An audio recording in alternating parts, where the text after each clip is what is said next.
Welcome to Biggest Geekus. We are your hosts, and ta-da to you too. Whoever had that. I'm Joe. And I'm Randy. This is episode 172 of our show, and the date is Tuesday, January 2nd, 2024. Randy. Oh, yes. Typo. Look at that. First one. Nice. Messed up. The outline. And we Fantastic. are accompanied by the lovely Patrick Demo of So Pointy lovely. Hat Games and the lovely Ryan David Hey. of Nerd Cognito and other places. Speakeasy. YouTube Speakeasy, man. It's growing like crazy. Speakeasy. Yeah, I meant to say, has anybody bothered you about the choice of your speakeasy? Because there's at least one other YouTuber who calls his shindig a speakeasy. Not I officially. didn't even look. I've never heard any complaints, and I guess effectively he doesn't count. So I mean, if I'm doing it, Okay. I don't know. I do know that It's there not is trademarked or anything. No, but there is an adult stream out of the UK that also calls itself the Speakeasy. We found that out very early, but I think it's pretty clear. We're not selling the goods. So. Oh, that kind of speakeasy. Yes. All Speak right. easy on the eyes. We got quite a few folks, dude, in the chat. Looks like Mac Thompson's here and Martinson. Welcome, Flady and Arn Man. Got quite a little crowd starting. Larry Elliott, Happy New Year, sir. Yes, welcome to the YouTubers and Rumble. If you are listening or lurking over at Rumble or Twitch. First cast of the new year. I will be horribly monitoring Rumble, so I'll do my best to bounce back and forth and see what's happening. But Right. Ironcaster, what's up, buddy? Happy New Year. Good to see you. Oh, man, Joe. We actually played for New Year's Day. Yeah, we did. Been meaning to have a New Year's Day or holiday game like that. Mhm. And I think this is my first time. Oh, And yeah. it worked out really well. Oh, Full Metal Dragon. Happy New Year, bud. Phone guy. Good to see you guys. Some names we haven't seen in a while. Yeah, the game was fun. We played Horde Wars. We scheduled it for roughly 7 hours. So we were there for 7 hours. We probably got 5 hours of play in Yeah. because a couple of people had to make characters, which is not my favorite thing to do, but I figured with all the time we would try it. Took a little longer than I thought. Well, we have some people who really like to delve into all the options Yep. and pick optimal, at least at the time, optimal for them. And my wife was very happy with how her character played out. Oh, yeah, she was pretty cool. She was like a Scald. What was she? A Scald? Huntsman, Huntsman, yeah. huntswoman. Now, Patrick, you've played, right? You played at Cabin Con for sure. Person. Have you Played played, a few Ryan? times at You Cabin played Con. Horde Wars at all? We Bert and I ran through some test scenarios pre-release for it when Blackwell was on Nerd Cognito in the early days of Horde Wars, but we've not played the full game. It's just pulling the party together to get another game to the tables. Been tough, especially this holiday season. It's been a busy one for everyone, I think. Right So, on. Yeah. Yeah. I gamed probably more than Shoo Colt.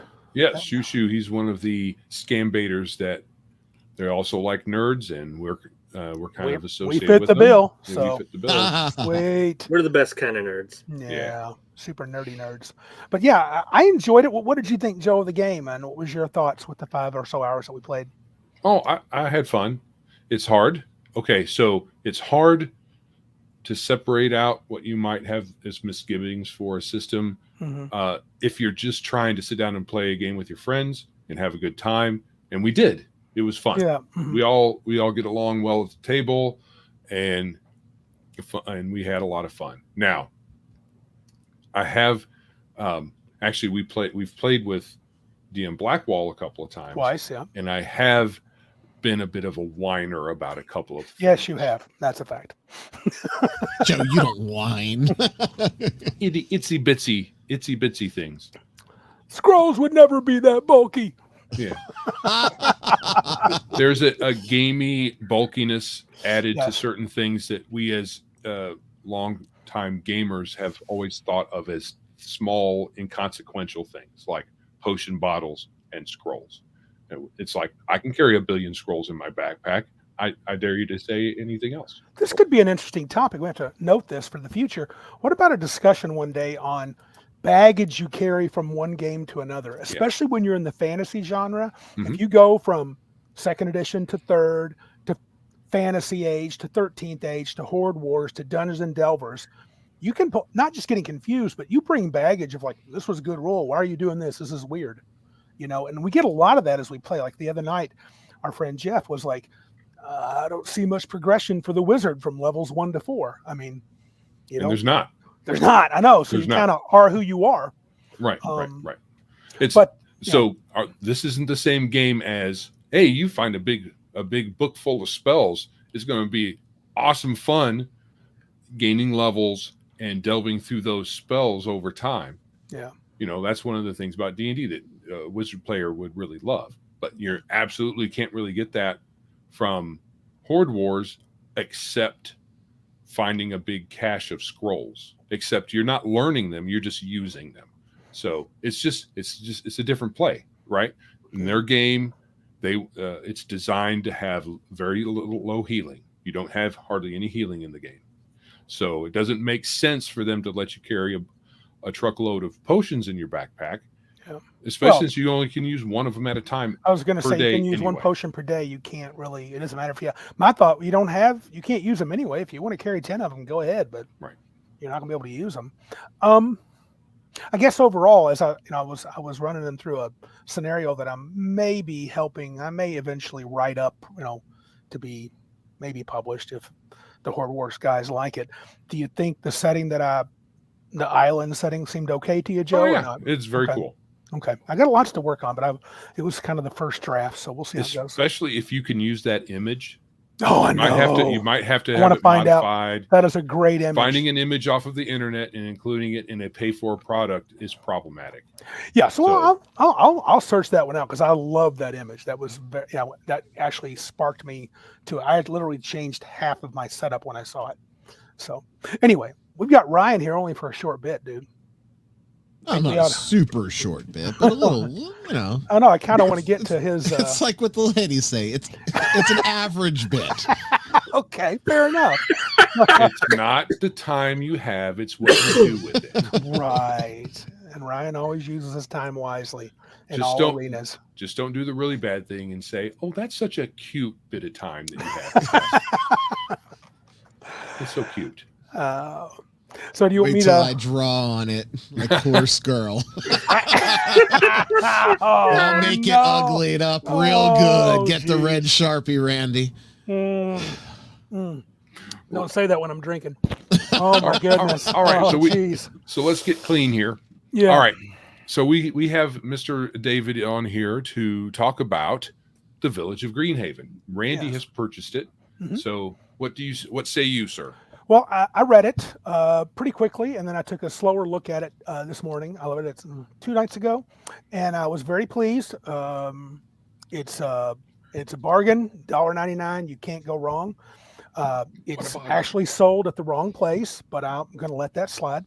And direct. You can get it directly really from. Want to. Correct. I would buy it from Ryan David if I were you, not from the enemy. No, man, we want to hit the threshold. Dude, it is what it is, brother. It is what it is. It's all good. No hate. All love.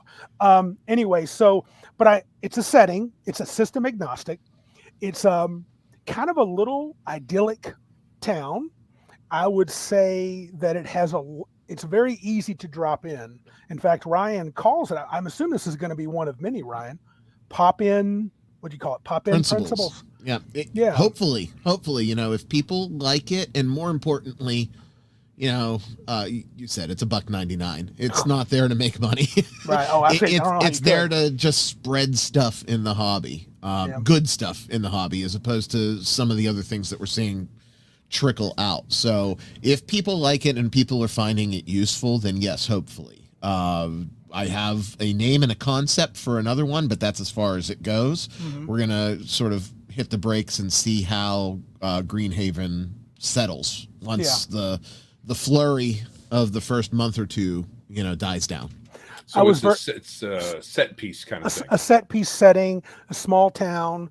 NPCs, jobs, exactly. For your PCs to do. He lays out great tables at the end, by the way, Ryan. The tables are fantastic, laid out. Not only monster encounters, but things that can happen, weird events.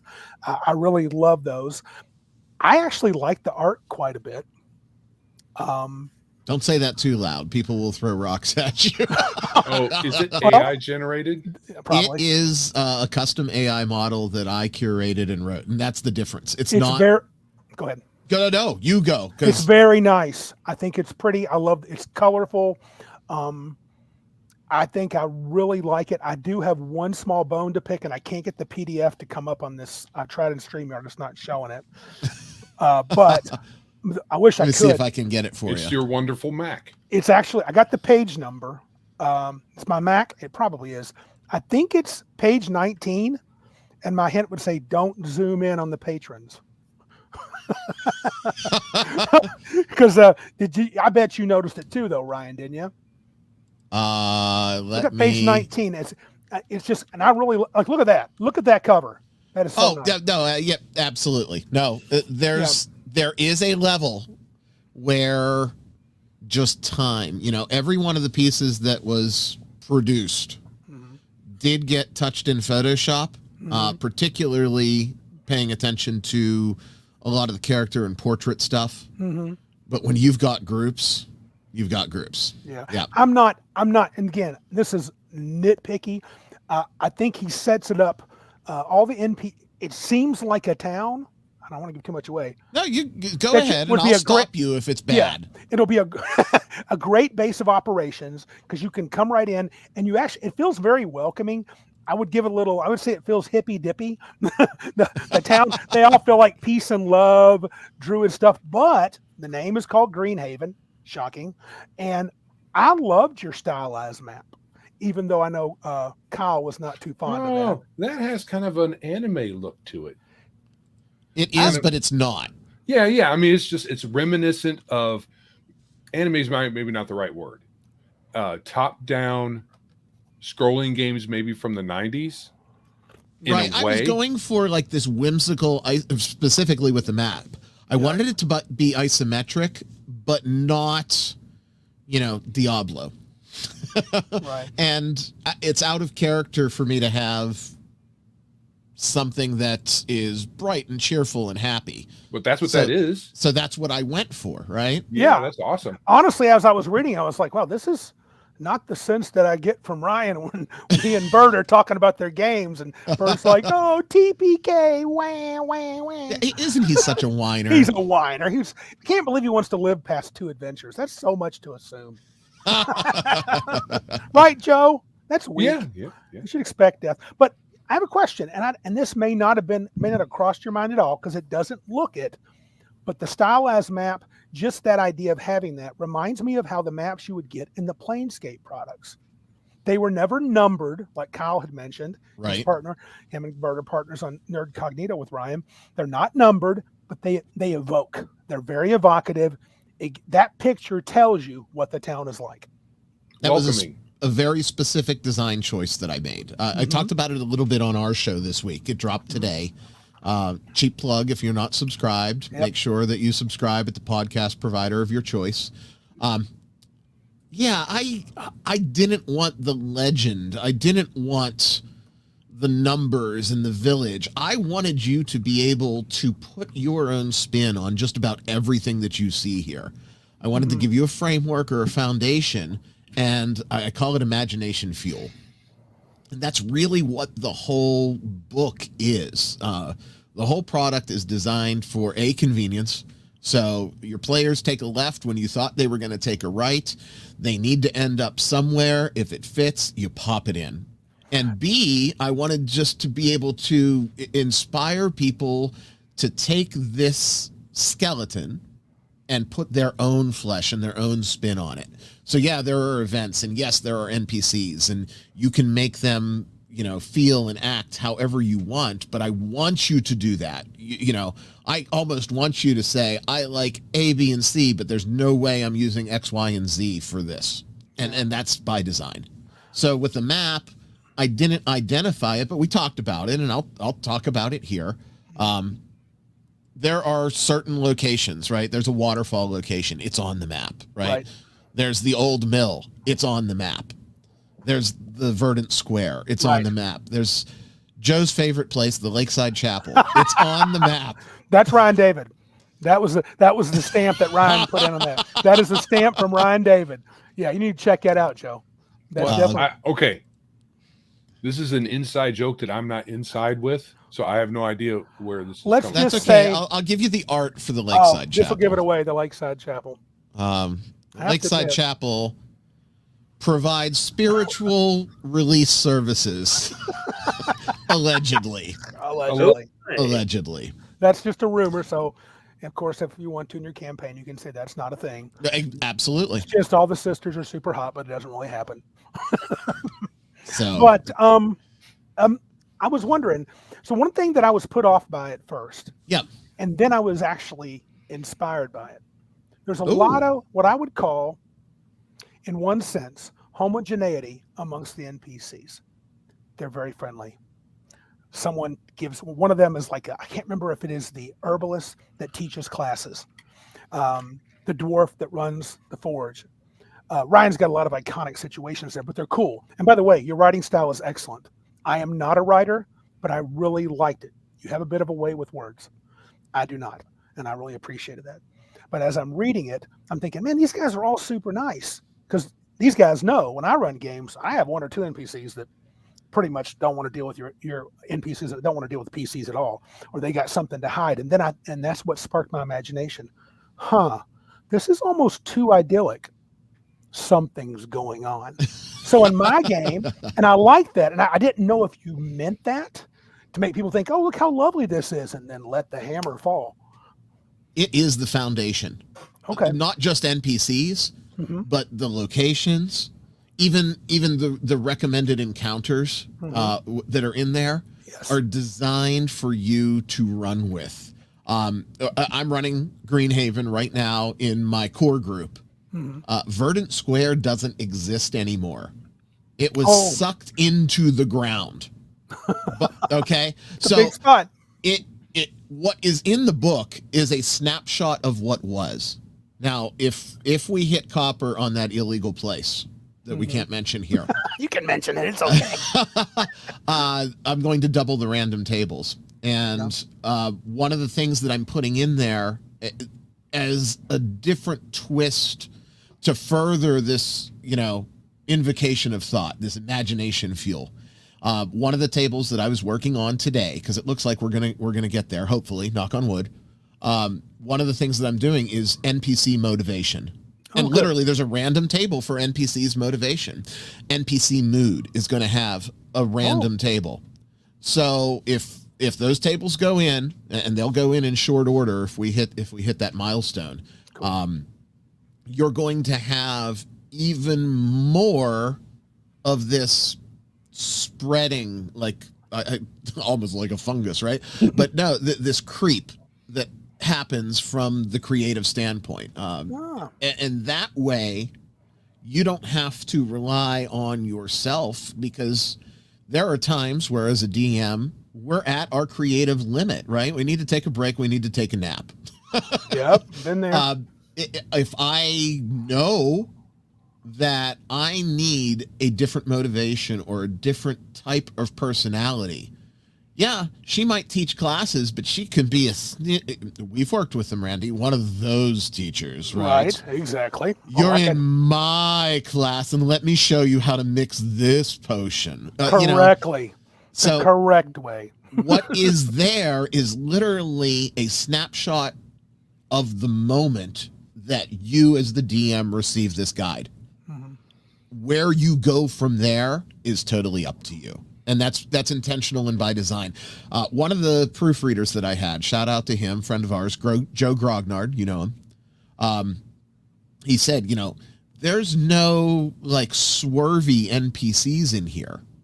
And I said, there was, and I actually removed it because swervy. I don't want it to be a railroad in a book, right? Okay. If you've got an evil NPC that has ulterior motives on paper, it's going to be real hard for the DM to say, well, no, I don't want this, whatever, herbalist, we'll use her as an example, to be dark and evil. I actually want her to be, Little Miss Sunshine. The dark and evil person is the guy that's running the bar at Silver Griffin. Yeah. By not defining that intentionally, you have that flexibility. It was a conscious empowerment choice for the DM. Oh, and okay. it wasn't clear, and I didn't want to get all, preachy and do like a page and a half of Gaiaxian how to use this. Right. I know that all of the folks that are going to use this supplement are smart and creative and are going to take their own sort of approach, and I wanted to foster that without even giving this hand-holdy roadmap to it. So And my first thought, answer. Iron Man's got a good question. Yeah.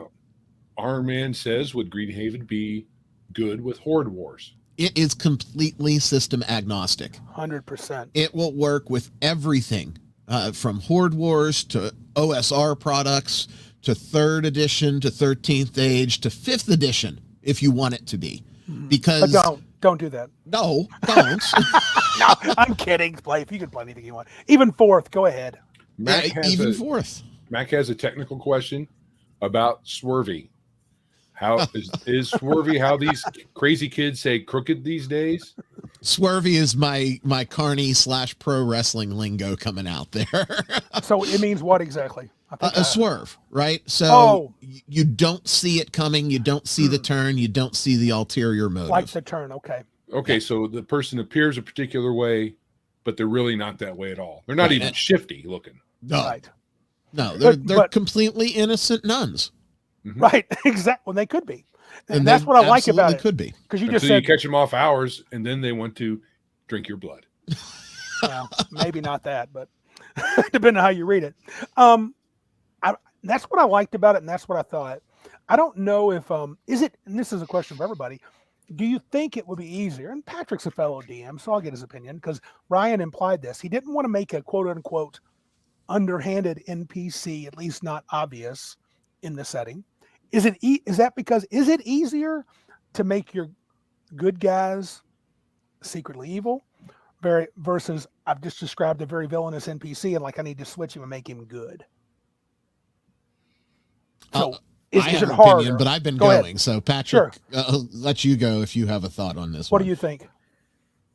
Direction wise, is there no difference to make a guy that's like, if you're reading a module, so and so gets 3 paragraphs of how evil and what kind of crap he's up to, and then you're like, I don't want him to be evil. Is that harder to do than friendly little herbalist is actually secretly a dark necromancer? I don't think it's more difficult either way. Okay. And like with like PCs, sometimes it takes no amount of prodding to get them to be ineffably evil. Right. But I mean, if you write out some villainous evil guy to be good, I don't see it as any different than getting the sweet innocent Little Miss Sunshine to be the devil's harlot. Okay. But you, Ryan, was that what you were trying to imply before, that you thought it would be harder to go the other way? No, I think you can flip anyone. Mm-hmm. I think the problem when it comes to a flip is players are now conditioned if someone is too good to mistrust them.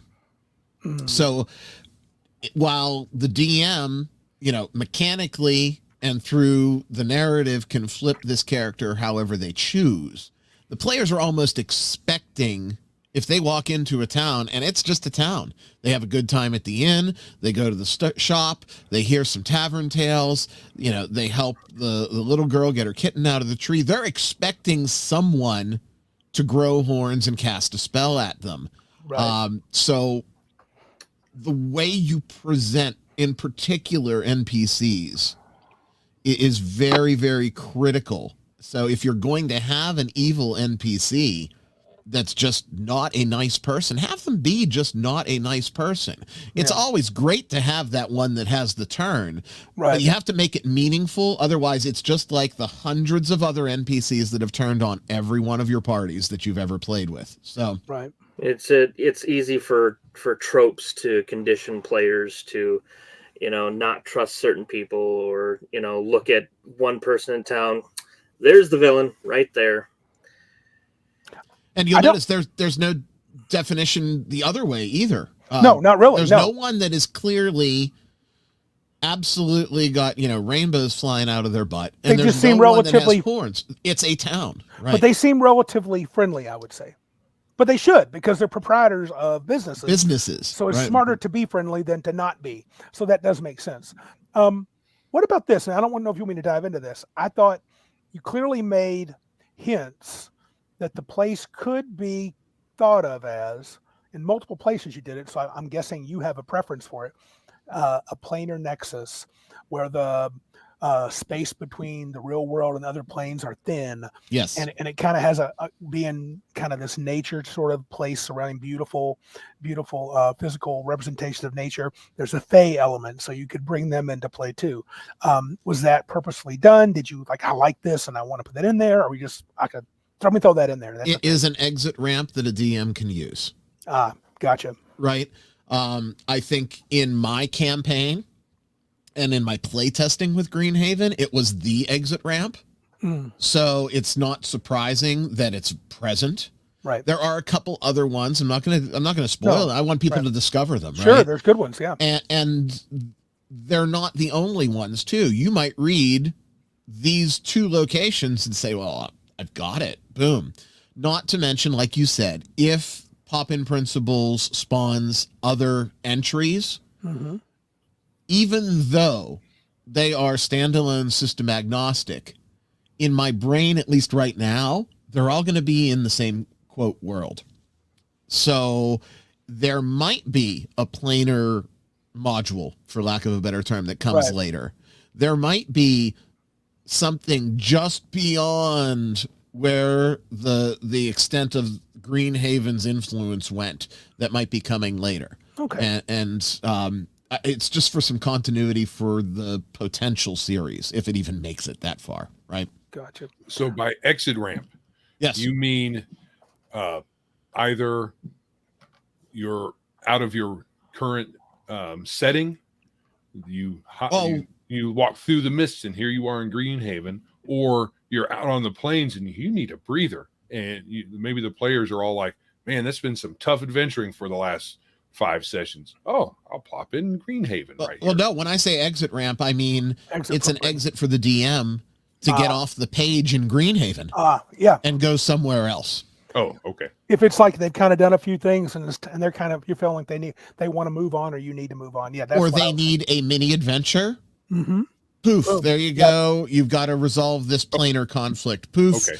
There's exit a celestial event, Yeah. Yeah, it is exclusively a DM's guide, but it's also incredibly useful for players, provided you have either separation if you're going to play it as a player, or just for a player to read. $1.99, right? Read it and get inspiration for backgrounds. Notice I didn't say backstories. Right.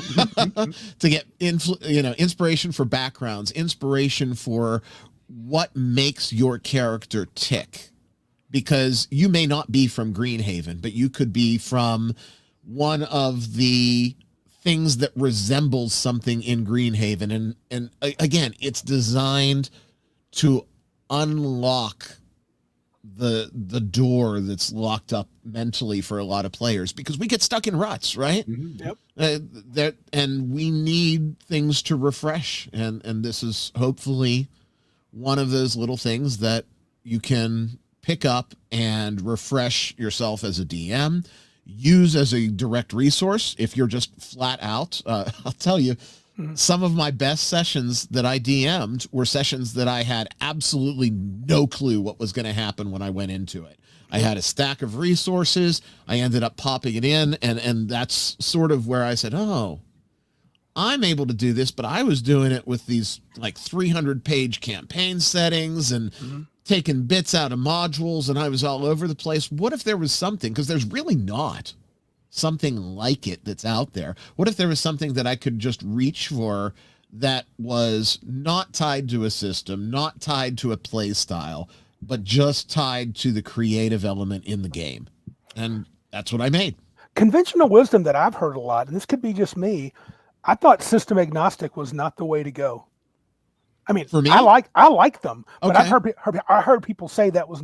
I mean, did that ever cross your mind? Or have you never thought that? There's two big criticisms, and surprisingly, I'm expecting more, but they're not there. Two big criticisms. One is, Ryan, you priced it too low. Like, I'm getting that a lot from friends that are creators. You did, and I'm not even a creator. Well, I guess technically I am, but not really. Go ahead. And two, the second big criticism is exactly what you said, Randy. You know, people are looking at this and saying, why system agnostic? That doesn't sell. It may not sell, but it's useful. And as much as I don't want to pigeonhole myself into a system, I don't want to pigeonhole myself out of usefulness. So by making it so that it can go into Horde Wars, it can go into D&D, it can go into Castles and Crusades. Yep. And not pretending that it's something that it's not. Not pretending that it is a full module. Not pretending that it is a rule set or a campaign setting. Looking at it for what it is, as it is this exploration that you can do through this town and then make it your own and put it into your game. I think system agnostic is the only way to go for that. I actually love it. And Joe has always been talking about that to me, even with our stuff, that when we consider the idea of doing a mud Setting. sword, not setting, our settings we're working on one within the quotations, but we have what I call a germ of an idea that I won't call it unique, but I think it will be in the end something unique. And I wonder, and Joe's mentioned multiple times, let's make it system agnostic. And I was always nervous, but you know what? You kind of inspired me. So well, there's been a couple of people too. They're like, well, you should have done D&D in some sort of OGL fashion, and then why didn't you just do Castles and Crusades and then pick like one more? And I was like, no, page real estate is important. That's what I was going to say. And if I do that, that's going to triple the size of this, which is going to triple the cost of it, and make it not universally accessible. Right. This sounds so out of character for me, but I want everyone from the sparkliest Sparkle Troll, sure, all the way down to the grittiest Grognard to be able to find a use for this. Because maybe those folks that are out on the periphery in that end that we don't want are going to be like, oh, we can still do these creative things, but we're not going to be handcuffs with like guides and strategies and maps and cultural influence and politics and all that. Look, there's just this, and this is going to allow me to create something more. It's a sweet little town you can drop in any game, yep, in anybody's table. And Max says it's less work for us to convert a ton of things, and it adds to the adventure collection. There's no bad to that, right? Because it's less. I think adding all of anybody's system specifics is more work than it's worth if you as a creator aren't tied to one, right? So, and as a user, if it's got a stat block that's D&D and I'm not playing D&D, that's not attractive to me, because it's harder for me to convert it than to just skin it. Right. And there are a lot of assumptions in a game like D&D. Like we were talking about the spell book stuff and wizards having a buttload of spells, especially higher level ones. But if it's just the way you've treated this, it sounds like you probably don't get into that. So you don't really say, hey, this wizard over here, and this is their spell list, and blah, blah, blah, blah. This is a powerful wizard, perhaps, or this is a well-known herbalist, or, it's probably generic enough. Right. Yeah. And the reason being, too, is I want this to be available to players of all levels. You get into a module, it's for 3rd to 6th. Well, yeah.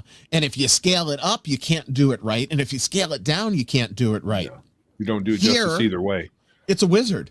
Yeah. The level of that wizard is something that my hands are out of and the DM's hands are on. Right. So, Patrick, I interrupted you.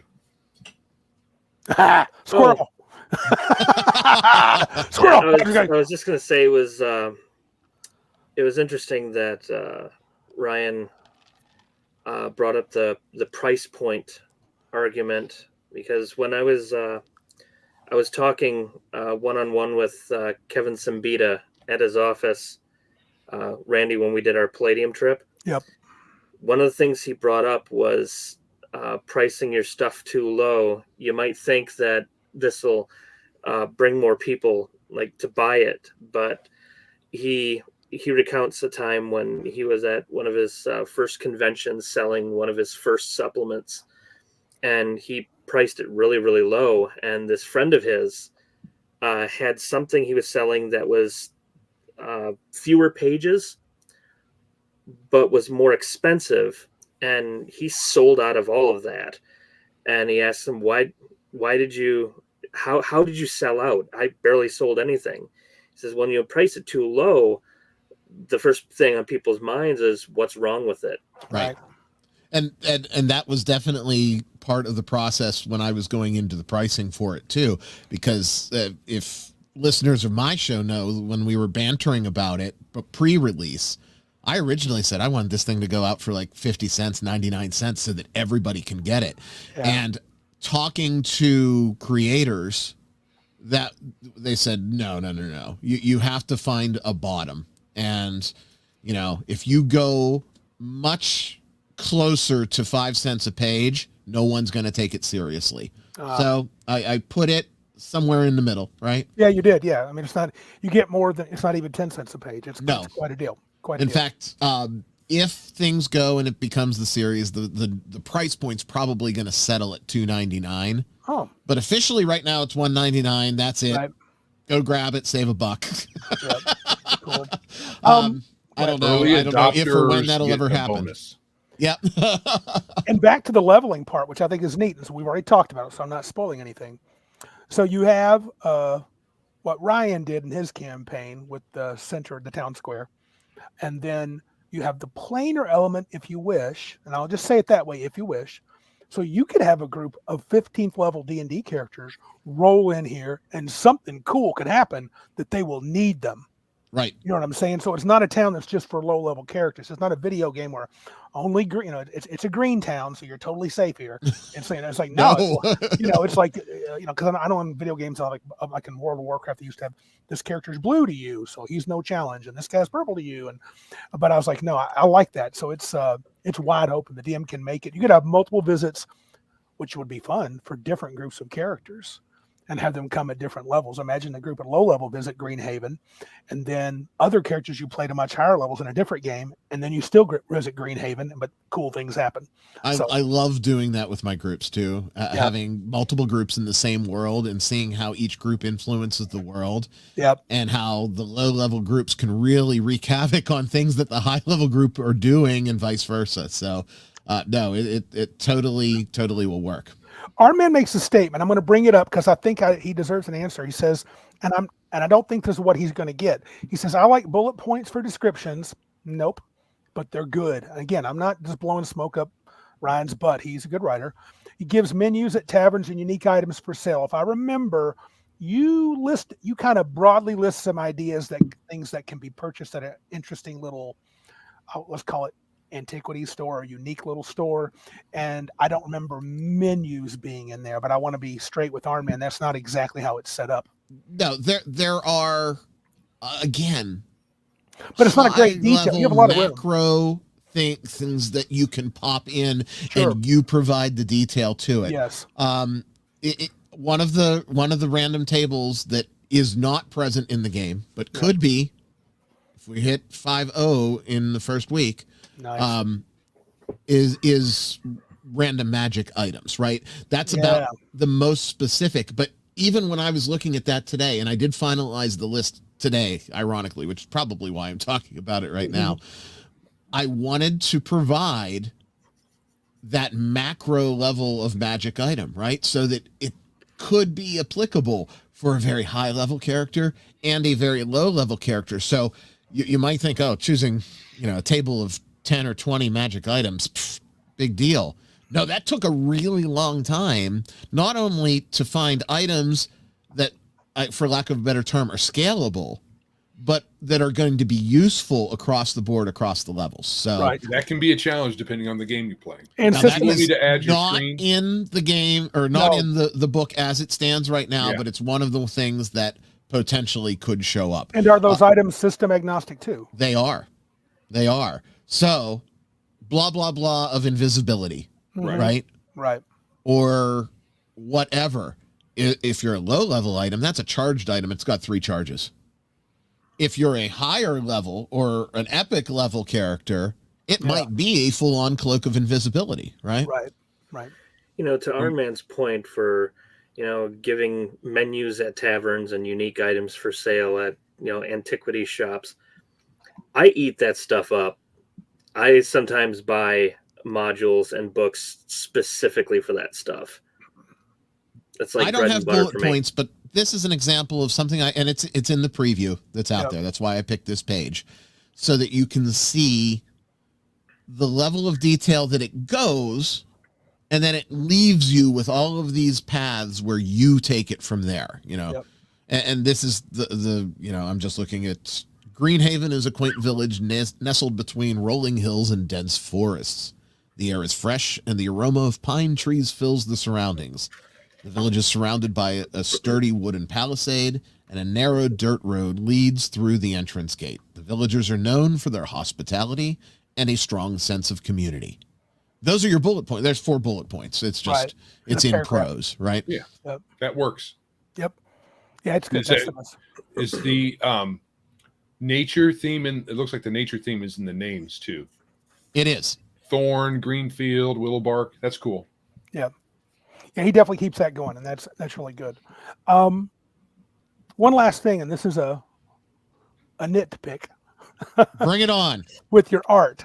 Yes. I noticed the description of some NPCs. Yes. The hair color doesn't match the color of the art at all. You're talking the dwarf. Yep. Yep. But the dwarf looks cool. The dwarf It's looks from cool. the perspective of like the dwarf. where the lighting is over in a different angle, That's so the what it color is. changes. I'm not even going to go that far. I could not do better with the dwarf art piece that I had. Oh. And I didn't change the text.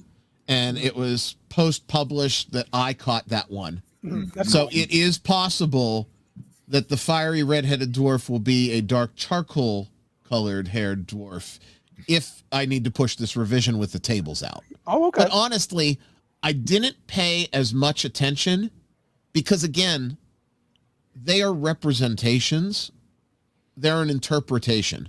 Mm-hmm. They are not what you, the DM, is going to put in. And this is, I guess, a flaw of my DMing perspective. I was never one to, describe something that I'm reading in text or in my notes and then hand the artwork over. I never did that. Everything for me is theater of the mind. So maybe I need to change either the color of the hair or the descriptor for the dwarf. But that's less important to me than just providing something contextual. That's not necessarily that dwarf, right? Oh, sure. Yeah, exactly. But there was I found 2. I won't tell the other one. Let everybody else have a. I know one of them. One of them's probably the gnome. Is it a she? That's a she. She was a gnome? She was a gnome. It's a very cute gnome. I've never seen gnomes that attractive before. Hey. I guess gnomes can be cute too. Iron Man says, wrong color, hair, not work. I want a discount. Well, I guess you already have it. It's built into the price point. Right on, dude. All right. I don't think I have any more questions for Ryan about Greenhaven, other than just say, dude, keep it coming, man. That was nice. And I'm going to use this. It's gonna find a spot at my table. So I really appreciate it, Ryan. It looks good. Great. Well, that makes me very Good job. proud and very humble that it's going to go into your game. Yep. Okay, so David Gwill just got here, so all the lead into what we've been talking about, he's missed. Are you saying that magic item abilities are determined by level? No, not really. What it is the setting, the set piece is system and power level agnostic. So when you present this to your party, you make adjustments according to the players that you are running through, but that's not to say that if you run another group through it, I mean, that's not how I would do it. I mean, the first party that encounters it sets the stage, and then everybody subsequent deals with how it gets set. Yeah. Right. It's not depending on who is in there at the time, because what if you have a 10th level D&D character in there today, and then right behind him walks a first level character? That would just totally throw everything off if that's the way that would work. But no, it's set by the DM. He sets the power level and the system the way he wants, and go from there, right? Yep. Larry Elliott asked a very layered and nuanced question. Bring copies to sell at the next big Geek Con. So we got to get him there. But first of all, is there going to be a possibility of a print on demand? I'm going to do POD for my son to have a hard copy. This sounds ridiculous. That's cool. But I'm going to do it so that he can have a hard copy of the book, so that when I am dead and gone, he'll be able to have it. So technically, yes. I don't know if it's going to stick around, because it's probably not going to be cost effective for a 40-page POD, right? Gotcha. If we get to the point where there are 3+ items in the Pop-In Principles series, combine them. I can see an omnibus of, Greenhaven and this and that. Or, I could be completely off base. Here's the thing. I don't want to do a cheap POD. Like, I could do it with a staple cover and make it cost effective, but I don't want to do it. I do want to do at least like a permabound color POD. So, Permabound? Yes. Explain permabound. Permabound? It's your typical soft cover paperback book, right? Okay. That has the squared off Yes. edge, not the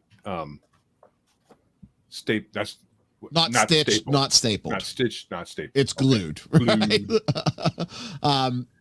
It's Randy, you held one up. But if that pricing falls in line, I'll leave it up. It doesn't hurt me to leave it up. Sure. But if it's grossly out of line, I don't want to leave it up and look like an a-hole, right? Sure. Matt Thompson asks, does it have a particular tech period assigned, or is that very open to, i.e. Bronze Age, Iron, Steel? It's generally open, and we, again, skinned down to its core. It's high fantasy. You can put whatever spin on it you would like, right? The blacksmith is a smith. He's not producing any goods other than what you as the DM say he is producing. So, if you wanted to, I was talking about this with my editors, my editorial group, I should call them, which is really just the Nerd Cognito guys. And I said, in theory, I can run this modern. You have to change a few things, but I could run it modern.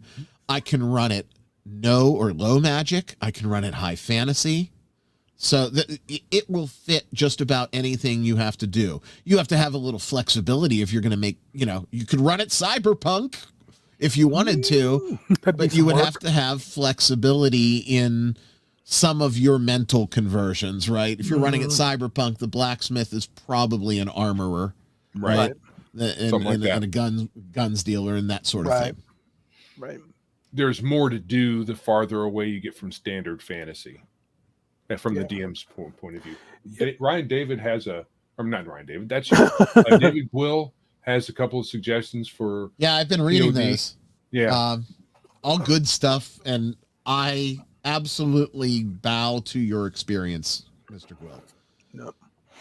Yeah, he's done more than a few. David helped me a lot with my modules. So I know I like to buy print on demand stuff. Me too. Because I prefer physical copies over reading PDFs. Yeah, gotta hold it in your hands. I've learned to read PDFs and enjoy it, but I still want the physical copy. I hate just owning. I have a few things that are just PDF, but I really don't like that. So here you go. It's a conversation piece too. I can always take out a copy of Tragedy at Tygon Falls and say, hey, I was a part of this. good pimp, Patrick. Here, Well done. I'll make the an official scoop announcement because God knows I don't think things through before I do them all the time. That's what makes life fun. After this week, if we end up making the numbers, and we're on the way, but it could go either way, and the revision does or does not come out, I will make it my priority over the next 2 weeks to get the minor layout changes and formatting changes that I need for POD. Cool. Because like I said, I'm going to buy one, even if it's the proof copy just for my son. Mm-hmm. And if it's reasonable and not ostentatious to leave up, it will be up. If you happen to see it, I'm sure I'll tweet about it when it comes out. If you are a POD person and you don't mind ponying up for the cost of the book, again, I'm probably going to price it so that I make the exact same thing that I do on the PDF. It's just you get the book. So you should be able to go under $10. Oh, I want ideally I would want to get it under $5. Yeah, but it's 30 pages. Yeah, I know. Shipping, there's no way. I know. Yeah, but I'd pay $10 for something like that, though. Absolutely, for sure. Maybe if I could compromise and get it $6.99, but not counting shipping, right? Right, not counting shipping, because shipping's going to have to. Everybody's going to have to know that they got shipping to deal with. Yeah. Good. So there you go. We're gonna just pass the cost of POD along, and if that's the case, wherever the chips may fall, so be it. That's a sale from me. That's fair. Yep. Go check it out, $1.99 on Drive-Thru RPG, and directly from Ryan. You can get it from him. Where do they look at? They can go to nerdcognito.com, Infamous Media Group, which is our parent company. It's really just my LLC. Right. They have there's a storefront page there. So that way we're good little soldiers and don't break any of the drive-through rules. Right on. Right. Yeah, Randy and I have talked about prices. I would love to be able to sell a game book priced like it was when we were just getting it, like $20 book, a $20 book, hardcover, $20, 150 pages, and it's probably just not doable. Dude, no. I don't think so. Especially with print on demand. Print on demand books are more expensive, right? Because they don't have scale built in. Cost of scale or scale of cost, whatever. But I've done a one-time 30-copy print run of that module. I can tell you, there's no way, Joe. Yeah, it's not going to happen. So, can I get the POD to $4.99, Randy? Extra to have them rushed, though. What's that? Didn't you pay extra to have them rushed, though? Fair enough. I did. I wanted them for Big Geek Con. Didn't want to have any doubt. Mac Thompson says, "Hello, 1996." More like 1986. Yeah, that's what I'm thinking. Wasn't the first Player's Handbook though? That was back in '81. Was that right? 81 Player's Handbook 1 first edition. $15. $15, yeah. And they had a good deal on the third edition, first printing of the third edition. $19.99, yeah. It was a good deal for the page count and everything. Yeah. But I remember getting the triple box set. It had the little sleeve. For 3.0 when it first came out, and I got it for a steal. I got it for like $35 for all 3 books. Wow. Yeah, you did. Oh, you can't. Those kind of book these days, they're $60. Yep, almost all the time. I think that's the industry standard, pretty much. It seems like 60. David Gwill says 37 just to print. Yeah. If you had scale to help you with the cost, then that price could come down, but not, you can't do it one at a time. No. Even Lulu does do price breaks for sets. So if you get, I don't know, I can't remember what the breaks are, but if you get X amount of books all at one time, the individual prices go down, but it takes a lot of it to make any real difference. With any mass production, usually the bigger price breaks for something like that comes with like 100 copies, then a bigger one with 500, then 1,000, then 10,000. Right. Cool. And to do that, you'd need to crowdfund it, and I am not playing that game. Right. So Ryan, Are you going to hang with us a little more, or do you got a boogie? Because I know we're somewhere Yeah, close. I'm getting close to bedtime for my little guy, so I have to switch over to dad mode here for a little bit. You want to tell him some things? You want to shill anything besides Greenhaven? Check out Greenhaven Drive-Through RPG. If you search for Greenhaven, it's your top hit. Drive-Through has been doing more than I expected, especially considering it's me. As far as promotion as well, please give it a shot. Pick it up. It's less than a Pepsi. While you're doing things, if you want free stuff to do, if you're not already subscribed to Nerd Cognito, do so. Podcast provider of your choice. Could be Apple Podcasts. It could be Spotify. It could be iHeartRadio. It doesn't matter. All of the major ones carry it. Just search for Nerd Cognito and check out our baby YouTube channel. We want to hit the 200 follower subscriber milestone on YouTube. That's where you can see our live stream, which Randy guest run-ins every once in a while. As I can. I got Randy Looney maybe making an appearance. Well, it's Saturdays at 5 Eastern. I know, because I got a comment on your last podcast. I feel like I have to say something. We're in for it. I need to make like an entrance bump for Randy Looney. I thought about doing it before, but I just didn't have time. No, dude, it's okay. But like subscribe pro to us. wrestling. Go to youtube.com/@nerdcognito. Give us a subscription. We want to get there. It's not so much about monetization because YouTube can keep their pennies. We just want to beat their algorithm. And that comes in around 400 subscriptions where they start actually recommending your show. So if you can, subscribe with every Google account you have and your mother's and your grandmother's and your friends. I think you'll enjoy the content. Biggest Geekus, big fans and friends of our show. If you like Joe and Randy, you'll like...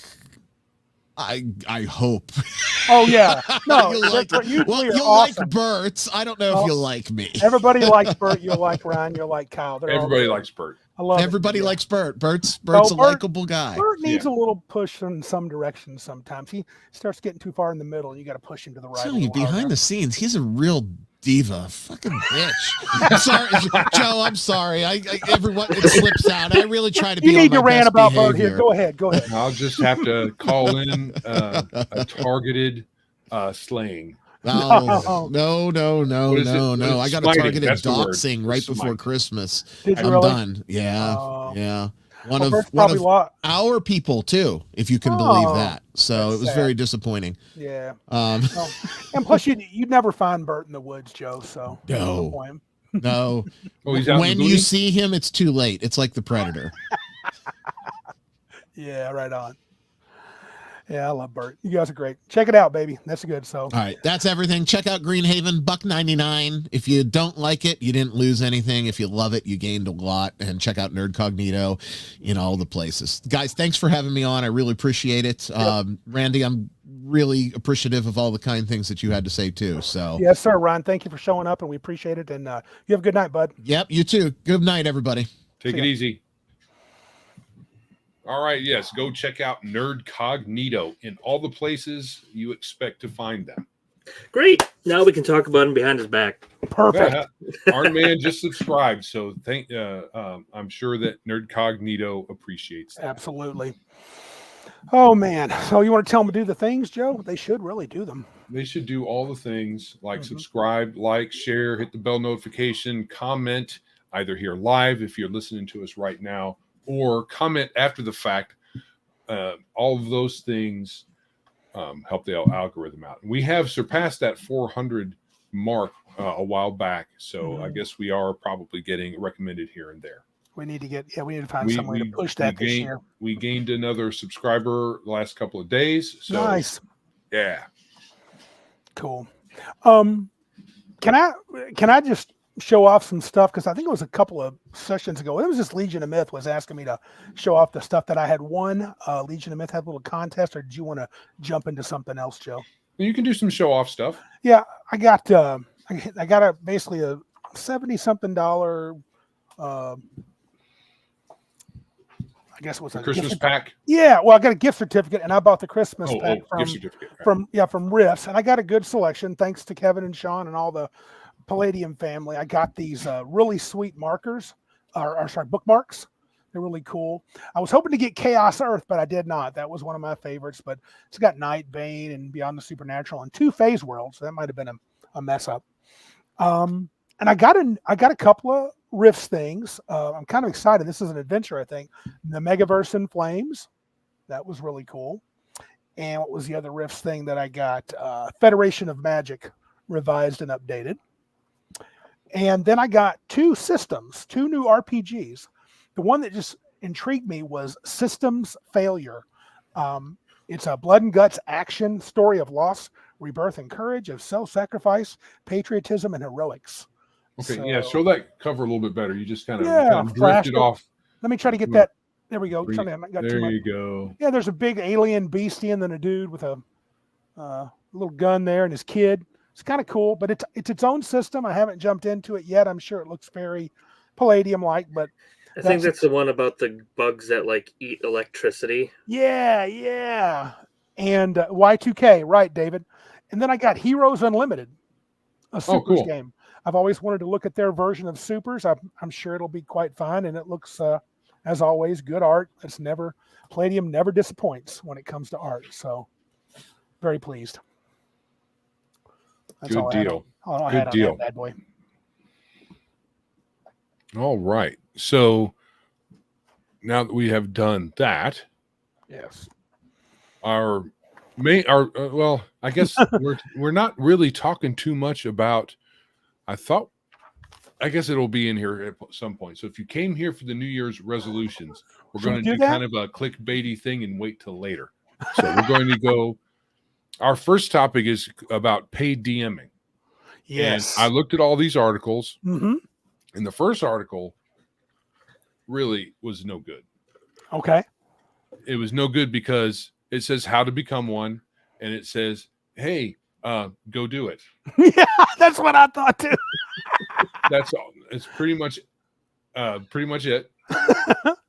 The second one was a lot more detailed, but still it wasn't necessarily a step-by-step guide. No, it was more of their experience. I did kind of like the second one, though, the branding one, where he talked about how to get started, some of the checklists of things to do. I thought that was but that's good for any kind of even this, I guess. And even for doing podcasts and things with some good advice. Right. And then there's over at marketplace.org of all places. Had some issues with that one.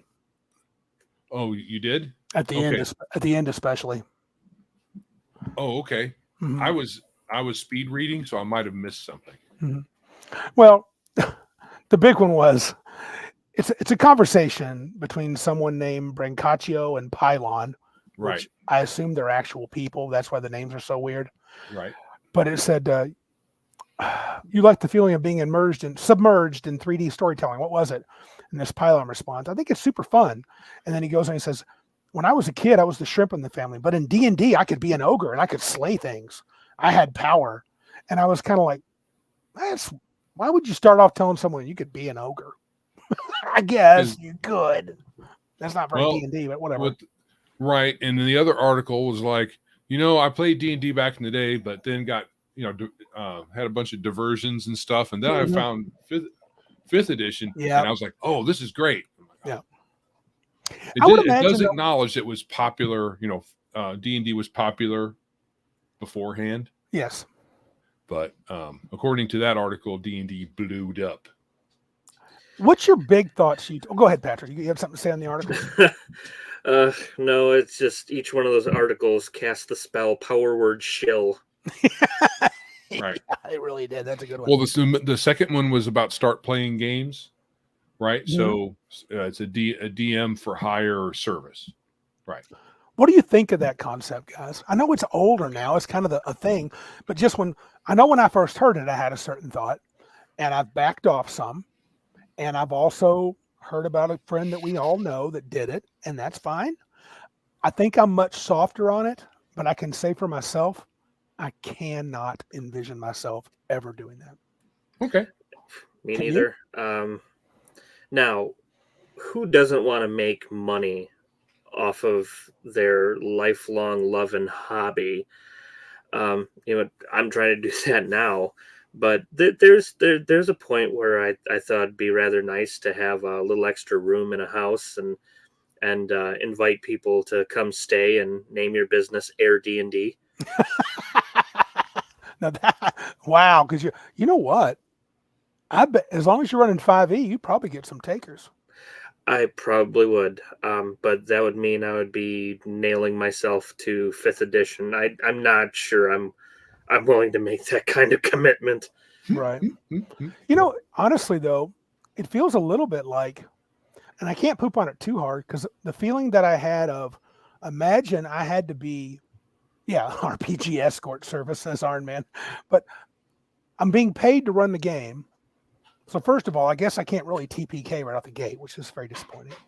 But I mean, not even that. Just it'd be weird to be, and forget the part about it wouldn't be my friends; it'd be people I don't know. But I feel like I would get really tired of my hobby, and it would no longer be a hobby. But I also feel that when I've just so slightly dipped my toe into creating something and selling it, and I wonder for people that have made lots and lots of game material, how much playing they actually do. And let me tie this a bow to it. Even podcasting and having a YouTube show. We talk a lot about gaming and stuff, but all that could and does eat up your game time, your free time. Sure. I'm finding, and this may lead to New Year's resolutions, I absolutely am going to game more. And this doesn't help. I mean, none of those things help. What do you think of that? Being a paid DM would help you play more. Yes, fair enough. But probably not. Yes, I would feel yes, for sure. But I would feel responsible. I mean, more responsible than normal.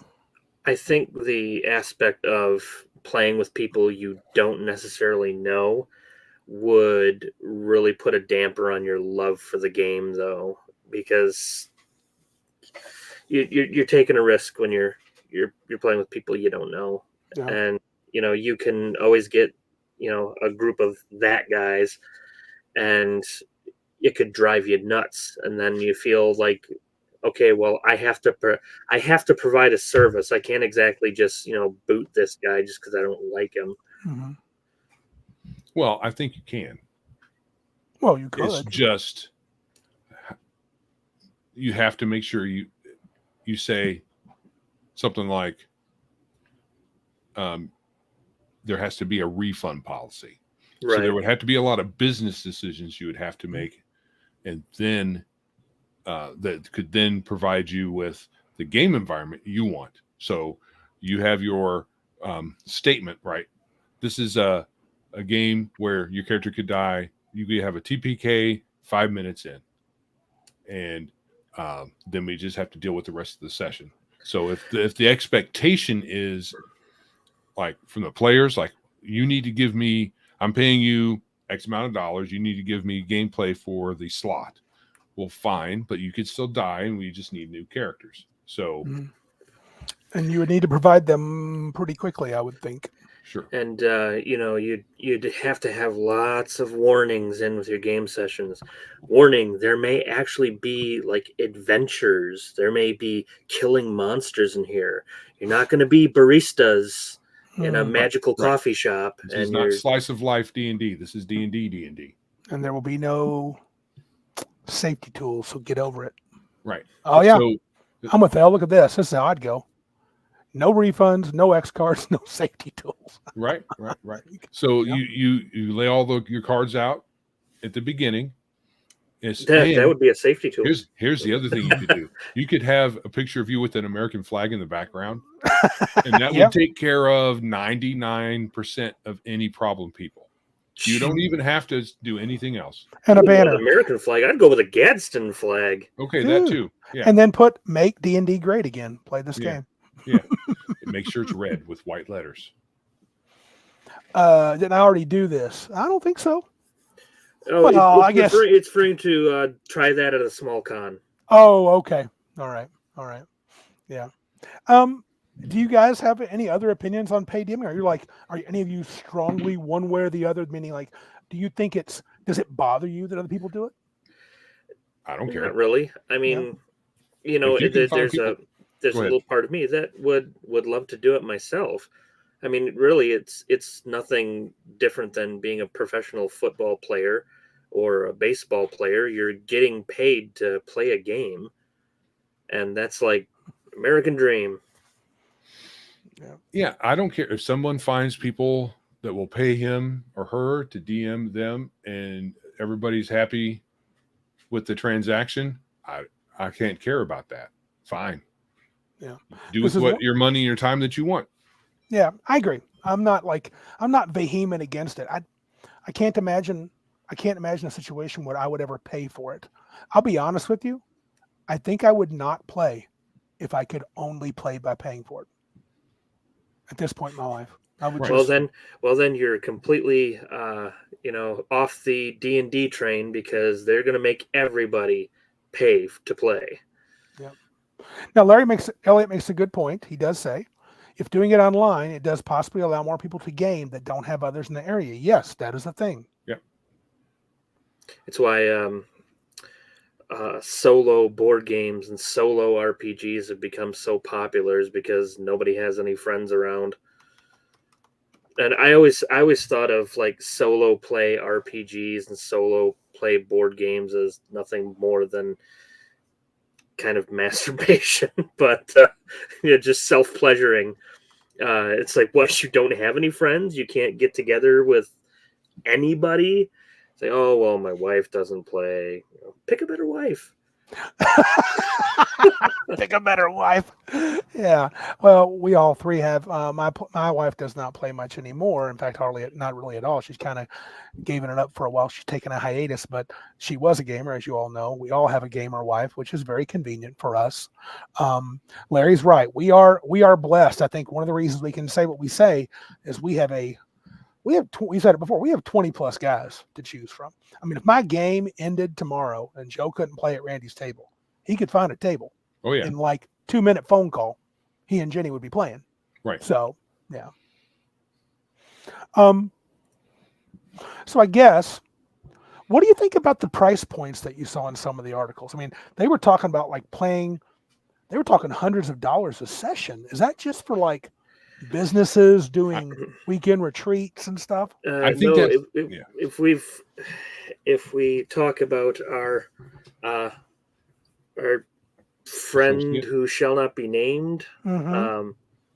I've seen what he charges for games, even his birthday game prices, and if he pulls in like 5-6 players, yeah, he's making a few $100 a session. Nothing I would pay. Right, but I mean, more power to him. More power to him. What's up, Nerdy Ogre? He showed up. Nerdy. L's in the house too. Don't forget to say hi to L. He's around. Hello. Who else showed up late? I don't know. Kill Raven. Oh, he had a good comment. He said, just imagine how much more entitled modern players would be if they actually paid. They're insufferable when they're playing for free. I think Kill Raven has to play with a lot of them. Oh my God. Hashtag truth. Like I said, you lay all your cards out at the beginning. You're still going to have somebody in there that's like, hey. I said, what do you not? Here's a list. Did you read the list? If you didn't, I'll see you later. I'll give you a refund. Half of the RPG horror stories that make the rounds on like the internet start with, hey, this player didn't read, the whole campaign spiel before signing up for it. I feel like I see more complaints about DMs. This campaign was bad because the DM did this. I've seen plenty of stuff about players too. I sometimes listen to narrated RPG horror stories on YouTube. Some of them are fun. This is a good point. He's being a little, surprisingly, I can't believe L would be a little sarcastic. He says most paid GMs are cosplay actors, not GMs. That does seem to be a thing. You're kind of, that's another thing about getting paid. You may want to perform. I mean, Patrick's pretty good. I've played with Patrick, and he does a lot of voices, and he gets into his NPCs, and that's cool. But they would they would expect him to take his acting background and like, dude, I don't want you to just use voices. You better change costume in between scenes. I mean, you almost wonder if you would feel that way, because I would wonder. It just interests me. If I were to be paid, I would feel I need to, like, I'm already over prepper. Can you imagine how much I'd prep, Joe, if I was paid? Oh, sure. I couldn't work. I don't think you would have the. You wouldn't do it. That's why you're not doing it, because it would be too much stress. All work all the time. Yeah, I think Cal's got the right of it. It's a show now. It's changed from a game. I think when you put a price point on it, I think it becomes the expectation of, I want you to be Matt Mercer and I want this to be Critical Role. I think the Matt Mercer effect is a real thing, and some people come into it, especially when money's involved. They want an experience, not to enjoy a game. I have like I said, I really don't have hate toward Critical Role. No, but I agree. I think they're providing something different than a D&D game. Right. They're doing something different. Not that they're not playing D&D, sort of, but they're doing some different stuff. And they clearly found a niche that is like popular. So I'm not knocking them. Like CSI did for the justice system. It showed forensics as being this really simple thing to do and stuff that they can't do in real life, and now it's put expectations on the justice system, and it's tainted juries. Yeah, just because people get too involved in the TV shows. Right, and the other idea is that forensics is 100% rock solid. Right. I mean, no, even fingerprinting isn't 100%. DNA tests aren't 100%. You get all kinds of false positives, and you get situations where it gets tainted because you're supposed to send off tests to places that have no knowledge of any of the crimes, but often they're friends, and they talk about things, and they'll say stuff like, "We really need this to be a positive because we're trying to catch this guy." On a side note, this fascinates me. What did Cal said this? Did you guys hear this? It's why Matt Colville Games, his game is at almost 4 million. Is that you guys heard that his RPG's at 4 million? Yeah, and it doesn't even have an official name yet. It's got to be the biggest. Is that the biggest RPG Kickstarter ever? Yes. It doesn't have a name yet? Wow. No, it's just called the Matt Colville role-playing game or something like that. Yeah, MCDM. A fool and his money. And they're saying it's like 4th edition-y. Oh, wow. Okay. Good luck with that, Matt. I mean, it might not be. See, it's these kinds of things. Yeah. They're. What he said. Matt Colville Dungeon Master RPG. Yeah. I'm sorry. That's cringy. Cringy. Yeah. Cringy. Yeah. So he's taking advantage of his popularity to make some dough, like a lot of people do, and then what? It's probably going to. People are going to say, "Oh, this is my game because it's Matt Colville." Or whatever. Dude, Killraven says it's only bits written, and then Iron Man says, and I'm sure he's joking, it's not even as far along as Mudsword. Surely it is. Surely it's as far along as Mudsword. You'd be surprised, man. Just about every RPG Kickstarter out there, gets its money because they show off a lot of fancy art and a couple of things written. And then as soon as the Kickstarter's over, it's like, all right, we got our money. Now we can do the writing. And now we can, and like months and months later to a year later, then it's, now we can do play testing. Then 5 years down the road, you finally get your book. Oh, side note, did you hear about Far West on Tinkars? Oh, Far West was a Kickstarter that was in 2011, Joe. Oh, is that the one he always talks about? Yeah, and some guy named Gareth, and now Pinnacle is going to print it this year. So it's only been 12, 13 years. I promise you guys, when my role-playing game is finished, one, it will be finished before it goes to Kickstarter. And two, it's not going to be called the Pat Demo role-playing game. Oh, I was hoping that would be the case. I'm pretty sure PDDM. PDDM. Nice. PDRPG. No, that doesn't sound good at all. Wow. No, Are that's you hating crazy. on my name, Joe? No, no. I think it sounds lovely, the, Patrick. uh, just using the first letters will make it sound a particular way that no one would like. Okay. Oh, I think that's all I got to say about paid DMing, Joe. Yes, nerdy. 5 years after you've forgotten that you got it. Right. I just received a board game that took 5 years to make because, David Quills.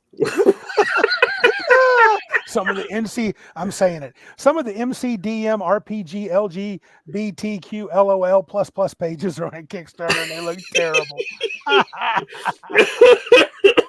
Oh. Okay, Oh, thank you, David. So Matt Mercer is the